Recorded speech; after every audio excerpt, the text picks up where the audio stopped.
Let us now look into what telephone etiquette is about. Manners over telephone makes or breaks a person in office or in personal life. First of all, think about what the time is before placing a call. You would not want to call when there is a possibility that that person may be asleep. For example, on a work morning before 7 a.m. it would not be a good time. After 9 to 10 p.m. in the evening is not a good time at all. And remember to avoid calls around the usual period because most people will be eating or spending time with their families, having their own personal time. Courtesy is expected when using the telephone just as if you are talking in person. When you call someone and they sound rushed, ask if they prefer to suggest a better time. Speaking of calling, if someone is on vacation, it would be rude to interrupt unless you know the person well and it were an emergency. Give your name when the telephone is answered before asking for the person you are requesting. Dialing too quickly or in inadequate lighting may cause the dialing a wrong number. If a wrong number is coming up, don't just hang up as people usually do. Express your apology, letting them know you have dialed the wrong number. When speaking, think of the way you sound. Make sure you enunciate your words clearly and precisely. It is embarrassing to be asked to repeat what you are saying. Your voice reflects your courtesy. Since the person on the other end of the line cannot see your facial expressions, your tone of voice will need to express this. Let the telephone ring a reasonable length of time before you answer it. It is frustrating to just get to the telephone and hear a dial tone. Calling a business at or very near the closing time is very thoughtless and inconsiderate. When it is time to go home after a long day, do not delay the people. When you are making a call, state your name first. The game of guess who this is may not amuse even a best friend. When speaking to someone who is working and the time is of essence, make your call informative and short. Now, what is the proper way to answer the phone? When answering the phone at your desk, say, "Hello, this is Raju." Do not say phrases such as "Mr. Raju here" or simply say hello. Now people are using voicemail messages more. What is a polite way to leave a voicemail message? Remember, voicemail has a very short period of time that you can record. Repeat your name and telephone number twice when leaving a voicemail message. The message should be brief and clear. When receiving a telephone call at work, you should say the name of the company. Yes, if you are answering the telephone at a business, it is polite to state the company's name in your greeting, like "Good morning, IMTS. How can I help you?" When you call up someone in the correct way of asking is, "May I speak to Mr. RK or Ms. Shiba?" Please, even if they are a very close friend. In the same way, when someone calls Raju or Reshma and they are not available, the correct way to answer is, "I'm sorry, Mr. Raju, Ms. Reshma is not available at this time. May I take a message?" Now, let us see what mobile phones etiquette are about. Whatever applicable in telephone applies to mobile phone plus something more. Today, almost everyone is using mobile phone. It can be a very useful tool, but it can also be very, very disruptive. When it comes to using your cell phones at work, you have to be mindful of your co-workers and your office environment in general, not to mention your ability to get your job done. If you have your mobile phone at work, it should not ring. If you do not want to switch off your mobile phone, at least keep it in silent mode. The sound of different ringtones going off at all the time in an office can be very annoying to others. Tell your friends and family not to make calls during office hours unless it is an emergency. This is a basic courtesy you have to learn in office.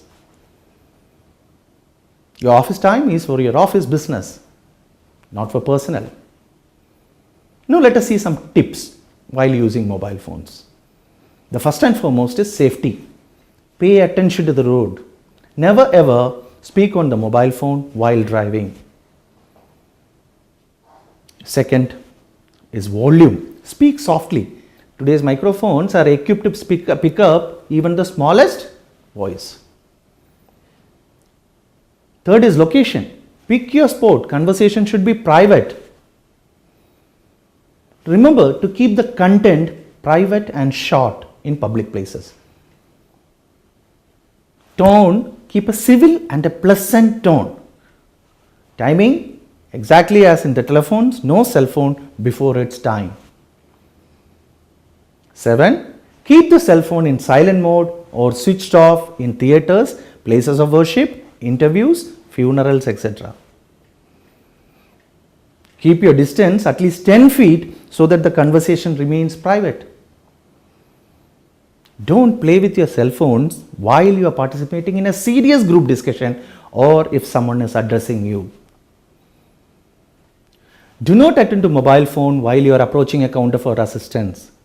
More importantly, never use mobile phones while you are in an ICU or ICCU, where critical components are used, critical machinery is used to save a person's life, and your mobile phone could interfere with the working of those machines.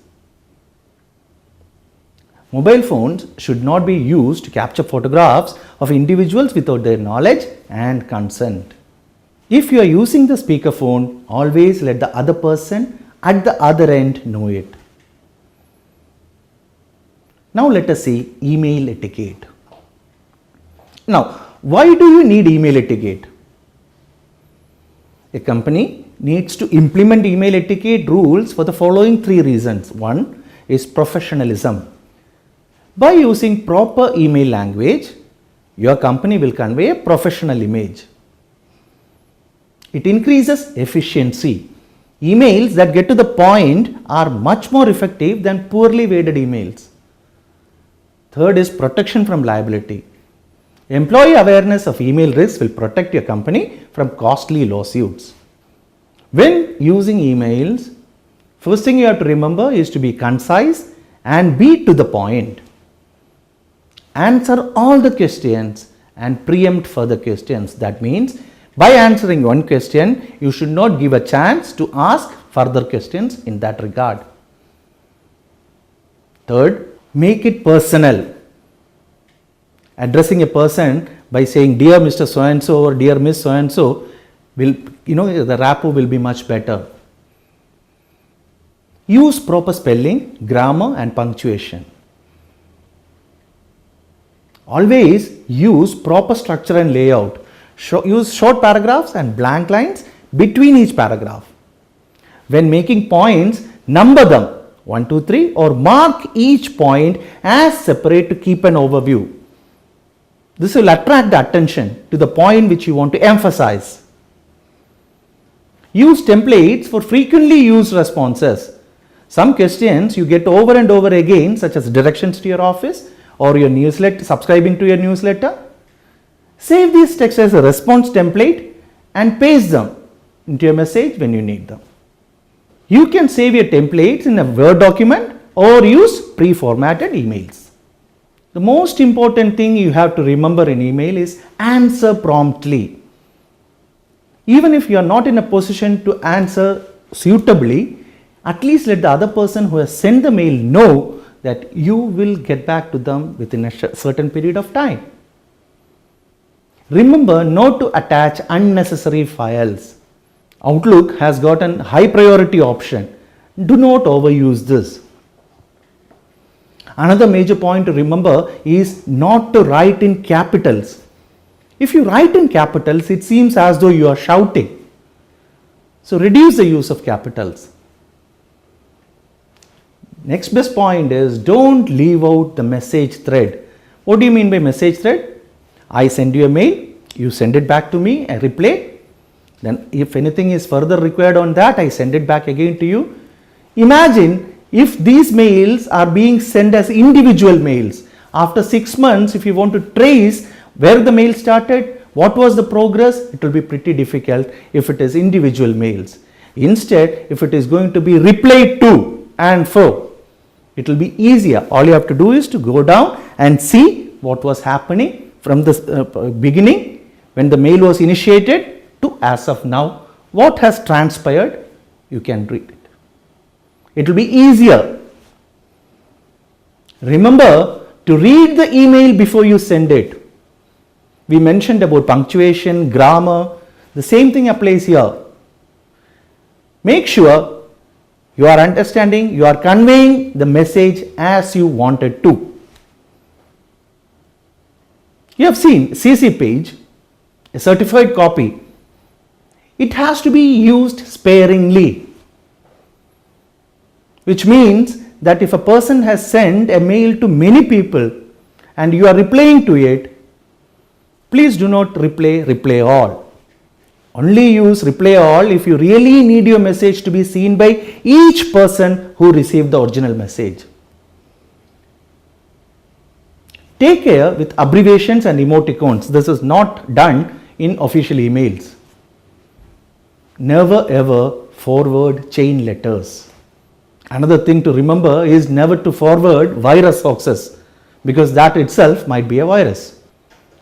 Do not copy a message or attachment without the permission from the sender. Do not use email to discuss confidential information. Always use a meaningful subject. There is a subject column in every email. The matter which you are putting into the subject column should be relevant to the matter that is being discussed in the email. Remember to use active instead of passive words. Avoid using words like urgent, important, unless they are really are of serious importance. Avoid long sentences. Sometimes people write long sentences, they are as big as paragraphs.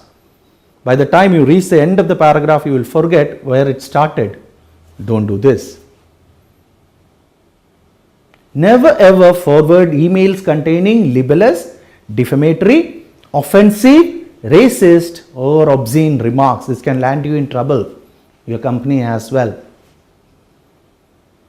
There is no point in requesting delivery or read receipts, because it depends on the other person at the other end, receiving end, to decide whether this has to be sent to you.